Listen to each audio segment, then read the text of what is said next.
Me da muchísimo gusto saludarte, senador de Acción Nacional. Y más importante para mí, amigo Agustín Dorantes. ¿Cómo estás, Agus? David, padre del análisis superior, qué gusto saludarte a ti, a tu equipo de trabajo y a toda la gente que te escucha. Oye, ¿qué está pasando con la ley de telecomunicaciones? Yo creo que se juntan dos cosas. Por un lado, había una intención de sí reformar, o sea, cubrir el hueco del Instituto Federal de Telecomunicaciones, que mal el que se haya hecho ese hueco. Y por el otro lado le entró el afán censurador, el afán totalitario, el ímpetu facho a alguien. Parecería que a los senadores de Morena, ¿no? Nos mandaron un lobo vestido de oveja al Senado de la República, mi David. La verdad es que para tratar de homologar la ley con la eliminación de IFT, el órgano constitucional autónomo, que como tú lo comentas, tener no un árbitro imparcial ya es perder un contrapeso. Y además que está en el tratado, ¿eh? Además de que en el tratado hoy le estamos echando más más gasolina al incendio cuando tenemos la revisión del TEMEC el próximo año, y con toda la incertidumbre, con todas las amenazas del presidente de Estados Unidos, Donald Trump, no cumplir con lo estipulado en el tratado, pues definitivamente es un riesgo. En segundo lugar, los anuncios que el gobierno de Estados Unidos, a través de algunos canales aquí en México, que la verdad es que todos estamos a favor de defender la soberanía, la independencia, el defender a los mexicanos, por más vulnerables que estos puedan ser, tienen alguna circunstancia de vulnerabilidad, hay que todos defender a nuestros connacionales, pero tratando de aprovechar esta coyuntura nos avientan 4 artículos. Sí, a ver, es que esa parte se tiene que hacer algo porque desapareció el IFT. Bien. Eso se tiene que hacer sí o sí. Se tiene que respetar a los mexicanos, que eso nos llevaría a otra discusión, porque yo creo que a nosotros, a los mexicanos, nos debería dar vergüenza que haya compatriotas nuestros que se tengan que ir a producir otro país porque aquí pues, sus gobiernos les han fallado. Completamente de acuerdo. Tendría que haber oportunidades suficientes en México para que los mexicanos decidan quedarse con su familia en la tierra que les dio nacer, pero tampoco podemos criminalizarlos porque son personas trabajadoras que buscan mejores oportunidades para su familia y no podemos permitir que lo señalen, porque lo único que han hecho en el país del norte, nuestros vecinos, es generar prosperidad, es hacer trabajos que se necesitan en la industria de Estados Unidos, y tampoco podemos no alzar la voz para defenderlos. Estoy de acuerdo contigo. México debería dar las oportunidades para que no tengan que tomar esa difícil decisión, pero eso no quita que los tengamos que defender y no permitir que vengan a nuestro país a hablar mal de los propios mexicanos. Pero al estilo bolivariano les querían meter, o quieren meter 4 artículos que yo creo que ya en buena medida los paró la propia presidencia. Por eso te preguntaba que quién está ahí de fachito, que van en contra de la libertad de expresión, que van en contra de la democracia. Pleno siglo XXI, donde el Internet, la tecnología nos ha permitido democratizar el conocimiento, y nos meten un artículo, el artículo de la censura, escondido, donde permitía a la Agencia de Transformación Digital poder censurar, poder bloquear cualquier página, red social, tanto de alguna persona que dijera algo distinto a lo que consideraban... ¿Cómo ya no son las benditas correcto. redes sociales? Oye, el primer sancionado ibas a ser tú, mi querido David. No, ¿cómo que ya no existen las benditas redes sociales? ¿Te acuerdas que en su momento, gran riesgo. en su momento Peña trató de hacer algo parecido mucho menos? Y la hoy presidenta, el expresidente Andrés Manuel López Obrador y Claudia Sheinbaum decían que eso era totalmente fascista y que era el colmo, pero pues no es lo mismo. No es lo mismo ser borracho que cantinero, ¿no?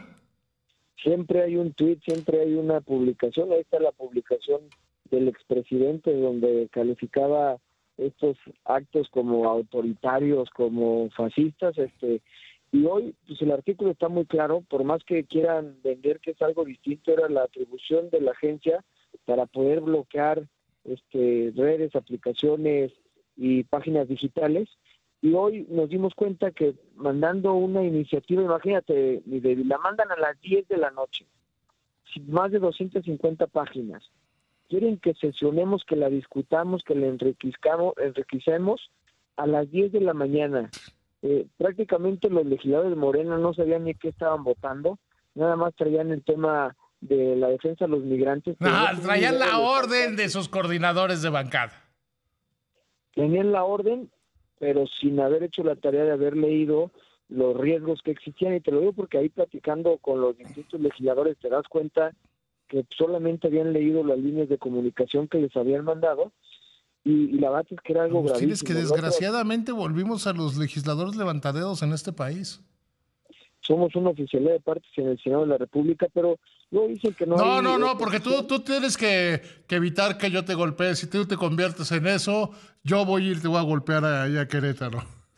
Es el más grande riesgo que tengo después de no cumplirle a los queretanos, pero tú imagínate, menos de 2 horas para poder legislar sin discutir, pero gracias a la sociedad civil organizada, gracias a medios de comunicación valientes como tú, a que la oposición levantó la mano, hizo la tarea. Hoy la Presidenta de la República reconoció que ese artículo es un error, ya dijo que se va a dar más tiempo para que se pueda discutir, que es lo que tendríamos que hacer en todas las leyes y no solo en esta, que se van a considerar a las empresas, a los expertos, a los distintos interesados, para que tengamos una ley que realmente fomente la industria, la libertad de expresión, los derechos a la información. Y hoy parece que tuvimos una pequeña victoria en la defensa de la libertad de expresión y el derecho a la información de las y los mexicanos. Mira, por lo menos ya no pasó como se estaba buscando, no pasó como un gran madruguete. Yo hoy que escuchaba en la mañanera a la presidenta decir, no hay prisa, yo no tengo tanta prisa en esa. Hay que hacer foros, hay que oír, hay que escuchar. Y si son problemas... Ahí se puso bíblica porque son problemas esos artículos que los quiten, porque todo lo demás, la defensa de los migrantes, reconocer el cambio del Instituto Federal de Telecomunicaciones a la agencia, todo eso está bien. Pero era ahí meter, como lo hizo Hugo Chávez en el 2006 en Venezuela.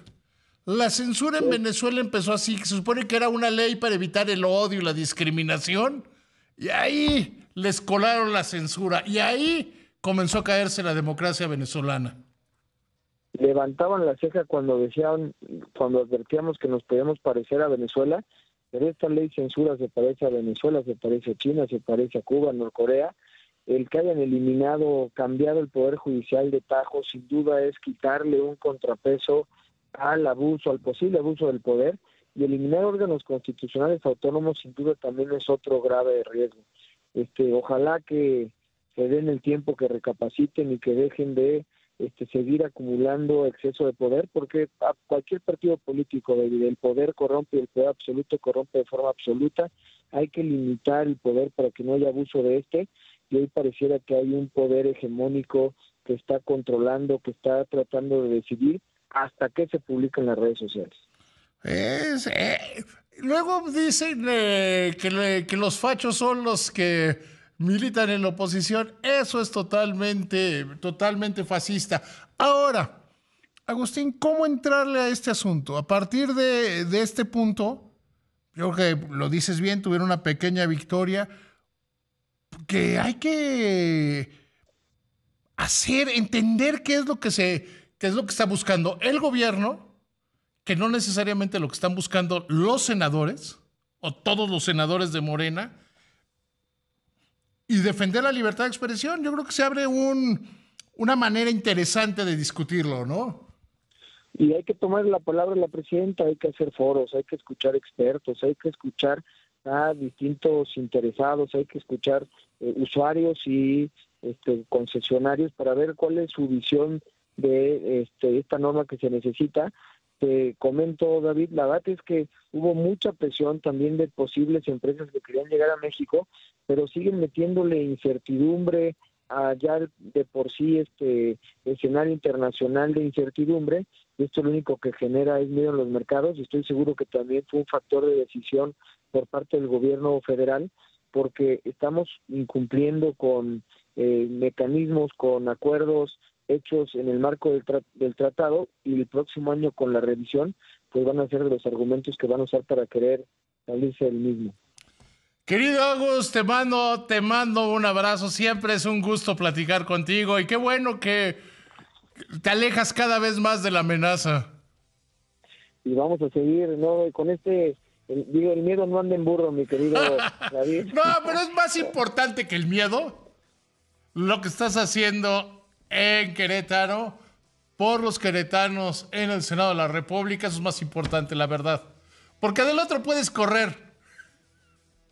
Y de tu responsabilidad como político en Querétaro, de ese sí no puedes correr. Es un momento histórico donde la oposición tiene que asumir el papel que le corresponde, ser una oposición corresponsable, proactiva, pero también valiente, y que cuenten que vamos a dar la cara aquí en el Senado de la República. Nos vamos a sumar cuando haya que sumarnos, pero también vamos a hacer la voz cuando estén abusando de esta mayoría artificial que tienen. Querido Agustín, qué gusto me da siempre platicar contigo, amigo. Que te vaya muy bien. El gusto siempre es mío, mi David. Te mando un fuerte abrazo a toda la gente que te escucha.